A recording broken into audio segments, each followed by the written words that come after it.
Assalamualaikum warahmatullahi wabarakatuh. Hai, apa kabar semua? Semoga sehat selalu ya. Oh ya, sebelum belajar jangan lupa berdoa. Jika sudah, yuk kita belajar.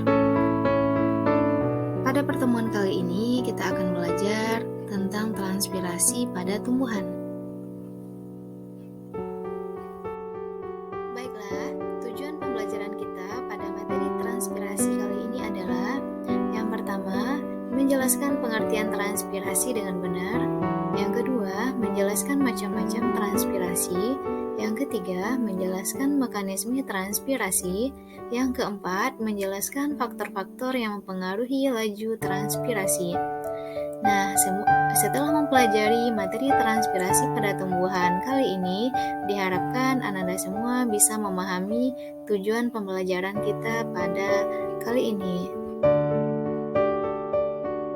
Sebelum kita lanjut ke materi kali ini, coba perhatikan terlebih dahulu gambar berikut, di mana ada dua gambar tumbuhan.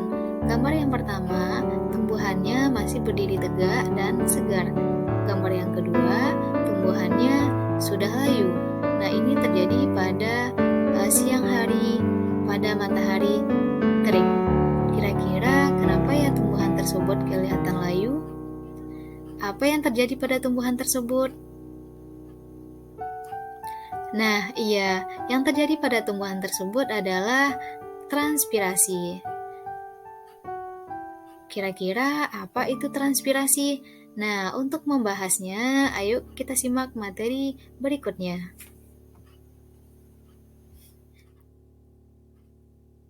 Transpirasi adalah proses hilangnya air dalam bentuk uap air dari jaringan tumbuhan, bisa melewati stomata, lubang kutikula, dan juga lentisel.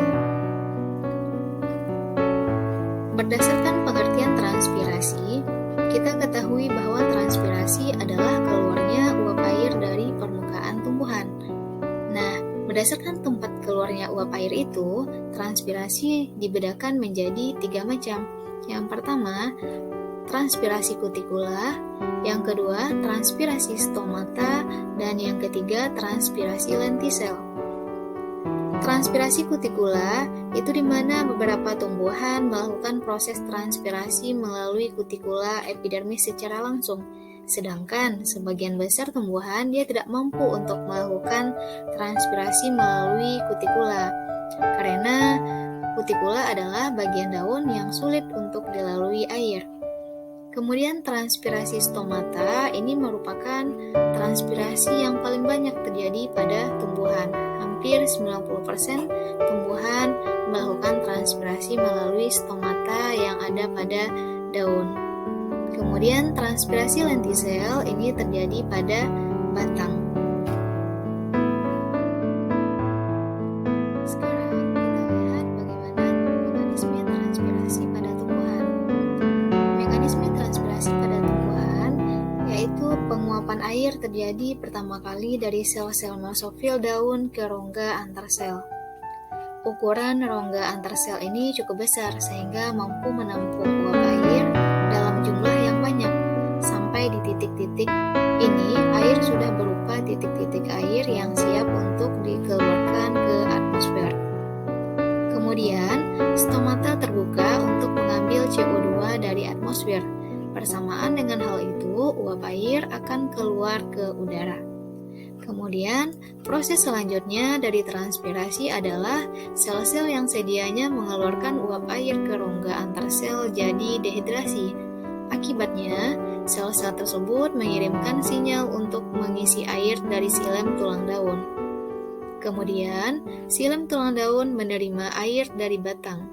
Akar yang berada pada bagian bawah tanaman kemudian mencukupi kekurangan air pada batang dengan melakukan penyerapan di tanah. Apabila tanahnya lembab, maka proses transpirasi adalah meningkat karena penyerapannya banyak. Untuk lebih jelas, mari kita simak video mekanisme transpirasi berikut. Tumbuhan terus-menerus menyerap air dari tanah, namun tidak semua air yang diserap akan digunakan oleh tumbuhan.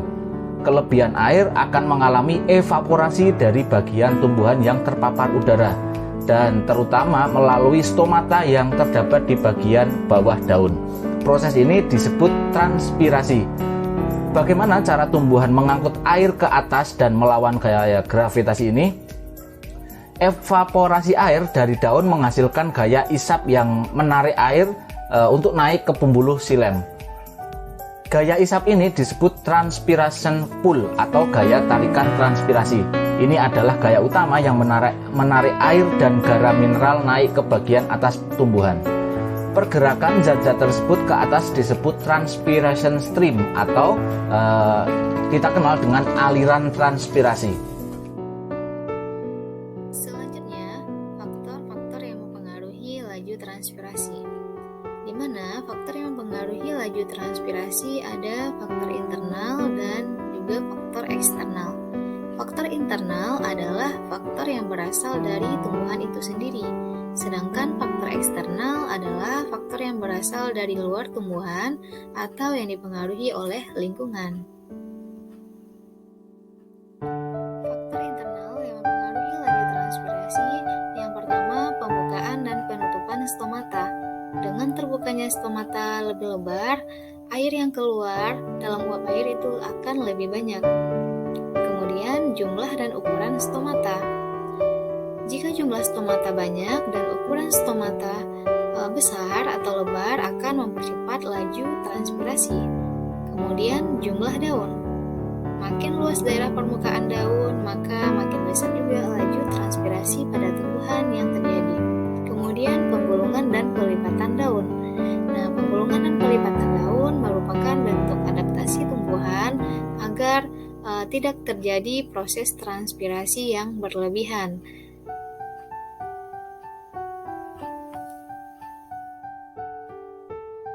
Selanjutnya, faktor yang mempengaruhi laju transpirasi adalah faktor eksternal. Yang pertama ada kelembapan.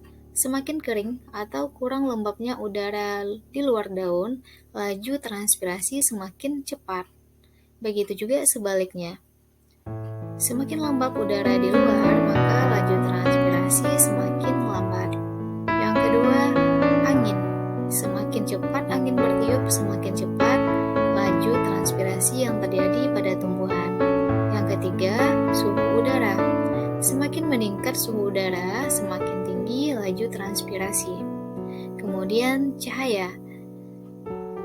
Pada kondisi cahaya yang terang, stomata akan terbuka dan menjadi lebih lebar. Nah, ini akan meningkatkan laju transpirasi. Apabila cahaya gelap atau hujan, maka stomata tidak akan terbuka dan tidak akan terjadi proses transpirasi. Nah, itu tadi penjelasan materi transpirasi pada tumbuhan. Semoga video ini bermanfaat. Sampai jumpa di penjelasan materi-materi berikutnya. Wassalamualaikum warahmatullahi wabarakatuh.